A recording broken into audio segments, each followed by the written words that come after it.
I've got a problem. I make myself a cup of coffee, I put it down to work on something, coffee's cold. And it seems like I'm not the only one with this unfortunate condition. But while doing some research for another project, I found the perfect solution. I just need more hands. If this guy has a chainsaw hand, I can surely build a coffee hand. But tentacles are not my thing, and there is something else that has been on my build list for a while now. So let's go back from the 41st millennium to Germany around 1500. To this guy, Götz von Berliching, or more famously known as Götz of the Iron Hand, the closest thing to a medieval cyborg knight we'll ever have. This guy had his right hand blown off by a field cannon in 1504, but since fighting was his favorite pastime, he decided that he needs a new hand. 'Tis but a scratch.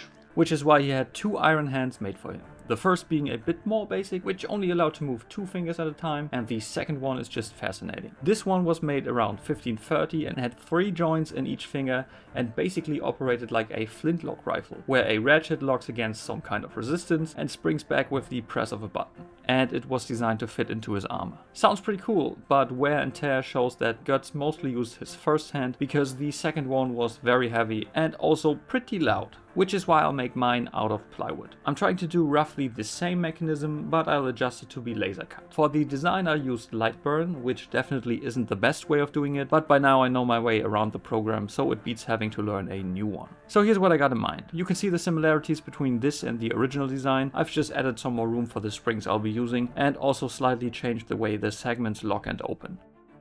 To cut the pieces, I'm using the Falcon2 Pro by Creality, who provided me with this machine. I've had an open gantry laser for a while now, and I've been using it less and less because both the smoke and also having to wear safety glasses while operating is pretty much rendering my office useless. So when they reached out with this 60-watt laser cutter that has an integrated case and smoke extraction, I thought it'd be the perfect sponsor for this project. Another thing that saved me an enormous amount of time is the camera that allows you to take a picture of the workpiece and easily align your design. Framing all these pieces on my old machine would have been a nightmare. Okay, so right now probably the weakest link would be the wooden skewers, because you have to imagine both segments are held together just by this little wooden peg right here. But I still want to see how strong they are. And what better thing to test than this? Oh. Oh. Actually, the CA glue came off. So I tried switching to wood glue, which took forever and turned out to be a mess. And it also left me with another problem: the results were not really consistent. Which is why I went back and designed the whole finger again from scratch. Okay, it took a couple iterations, but I think I'm pretty happy with the result right now. You can see by the 4th version, it's pretty much already the shape that I want it to be.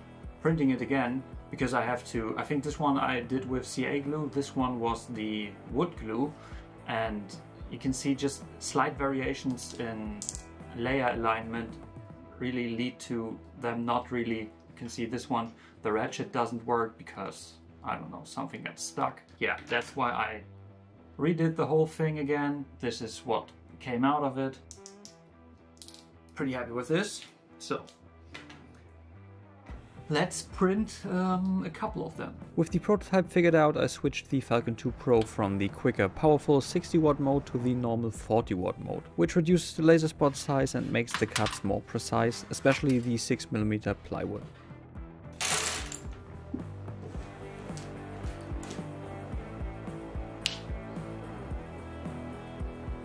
But now let's get to assembly and I'll show you exactly how these fingers work. First thing is cutting the springs to the right length. You can see I need 3 different versions depending on the segment. Now I'm working my way up, starting at the fingertips. Each segment consists of 4 layers, 2 outer claddings and 2 inner layers that contain the spring and ratchet and connect to the adjacent segment.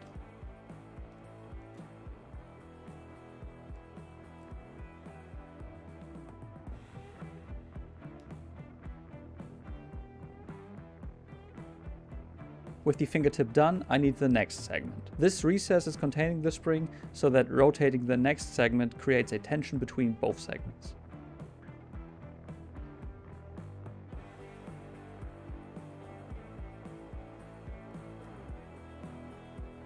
Adding the 2 inner layers covers the spring recess and locks it in place.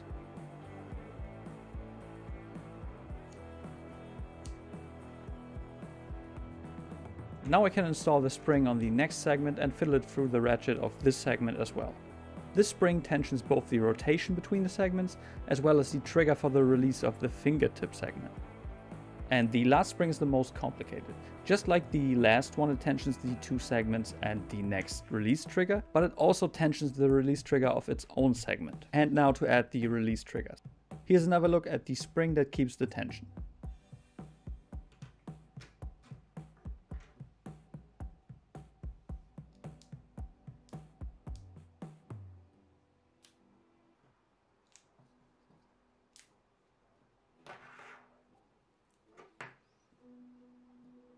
So you can see quite a lot of work for just one simple little finger, but thankfully for the rest of them, the arch makers gave me permission to use their most prized artifacts. With the fingers done, let's move on to the hand itself. Instead of holding a flashlight the regular way, like a caveman, I thought it would make sense to add an LED to the middle of the palm so that I've always got a light on hand.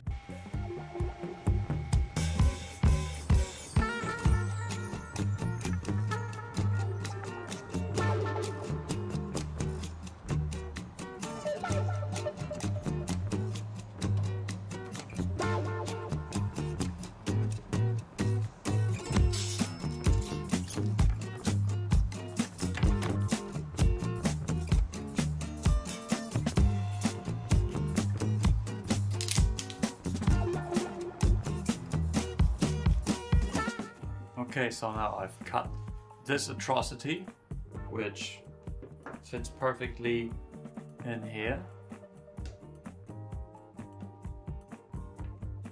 so that this way I can still press the button. I've also cut the side pieces that have the recess for the button, then also on the other side a recess for the charging port. Alrighty, and now for the arm, I thought I didn't have to reinvent the wheel again because I found this, my old microphone desk hanger, whatever. I think this would be the perfect platform to attach the hand to, because you can take this one off. Already included a latch for this so that I can just simply screw this on. And now I can move the hand up and down and also rotate it, so I don't have to design these two joints. Now the only problem will be, how do I attach this to myself? Perfect spot would be right behind my collarbone right here, but I don't seem to have a drill that has the right diameter for this, so maybe I have to find something different. Don't laugh, this is very scientific. Might not be the prettiest, but I can already tell having it attached at my chest isn't the best idea, because once you extend this, we've got a lot of leverage, and you can see pushing right here. Maybe it's best if I attach it on my back so that I can maybe strap something around, like pull it into my belt. Okay, so I just attached a board to the back to have the pressure a little bit better distributed. Now, when I'm wearing my work clothes, or like anything with a belt, I can just get this through here, clip it into the belt, and then put on my work jacket. Maybe this might not be the perfect position for a German guy. And there we have it. So, most important thing, will it hold my coffee?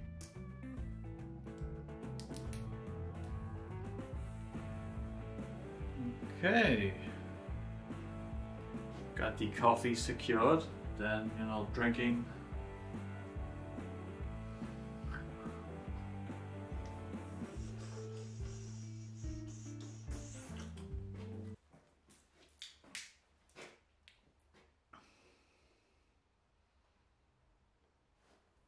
Definitely way easier than keeping track of where my coffee is.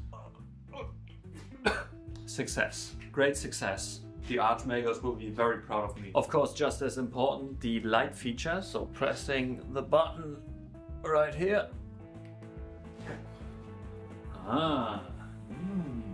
Very interesting. And then of course the I see you're not subscribed feature. I see you guys, statistically speaking. So probably a very nice helper around the workshop. I'm sure I'll find plenty of good uses for this that are completely practical. No way something stupid and unnecessary that I've built. How else would I supposed to be holding my drill? That's way too heavy for this support arm, so but I mean, come on.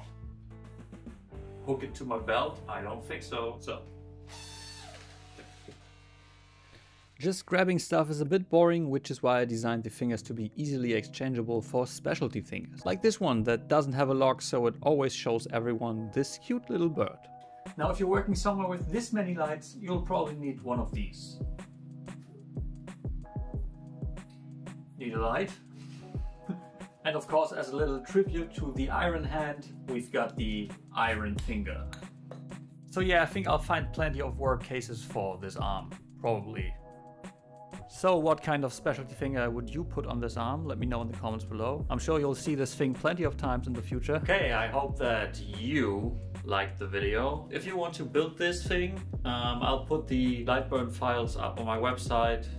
You can use it commercially, but maybe, you know, just be a little bit decent and give some credit. But other than that, you can do with it what you want. I don't really mind. Hope you had a great time, and I'll catch you in the next one. Bye.